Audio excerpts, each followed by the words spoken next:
Doctor थांबा की. Doctor आईची तब्येत कशी आहे आता? आजी केव्हा बऱ्या होतील? त्यांचे बरे होण्याचे चान्सेस आहेत, मात्र त्या रिस्पॉन्स का करत नाही हे कळत नाहीये मला. अहो नाही डॉक्टर, असं नाही. आजी रिस्पॉन्स करतात.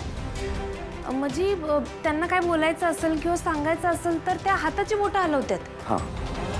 अरे वा, असं असेल तर आपल्याला त्यांना फक्त ट्रिगर करावं लागेल. म्हणजे काय करावं लागेल?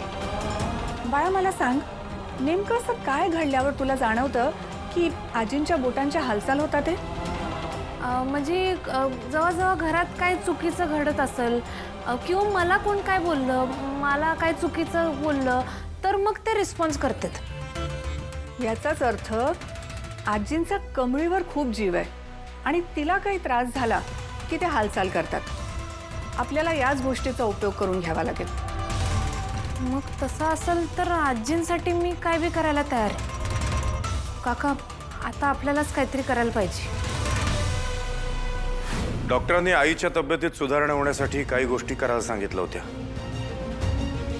पण त्या कशा कराव्यात काही सुचत नव्हतं. मग रात्री कमळी आणि निंगी माझ्या जवळ आल्या.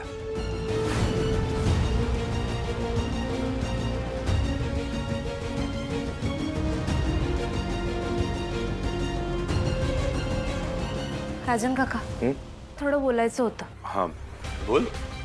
आज रात्री अन्नपूर्णा आजींच्या तिजोरीमधलं सगळं दागिनं चोरून आमच्यावर आळ घ्यायचं ठरवलंय कामिनी आजींनी. काय? मी आत्ताच जाऊन तिला जाब विचारतो. काका थांबा. हो, तुम्हाला कळतंय का, ह्यो चांगला चान्स आहे आजींना बरं करायचा. डॉक्टरांनी काय सांगितलंय, ह्यो चोरीचा जर आळ माझ्यावर आला म्हणजे माझ्यावर संकट आलं की नाही. हे संकट आईसमोर मोठं करायचं ठरवलं आणि तसं केलंही आणि त्याचा परिणामही झाला.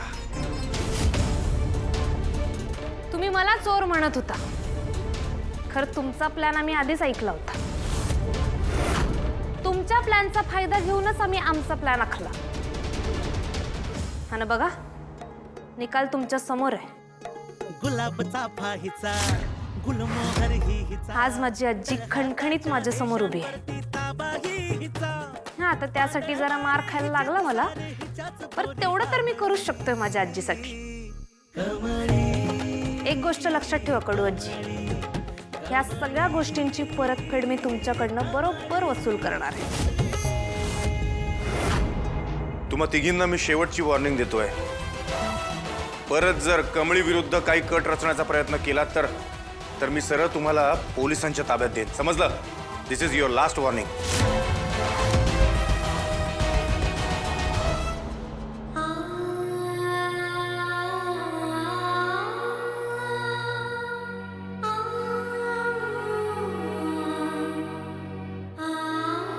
आता माझी गोड आजी बरी झाली. मग त्या आनंदात त्यांनी जे काय केलंय ते सगळं मी माफ करतो.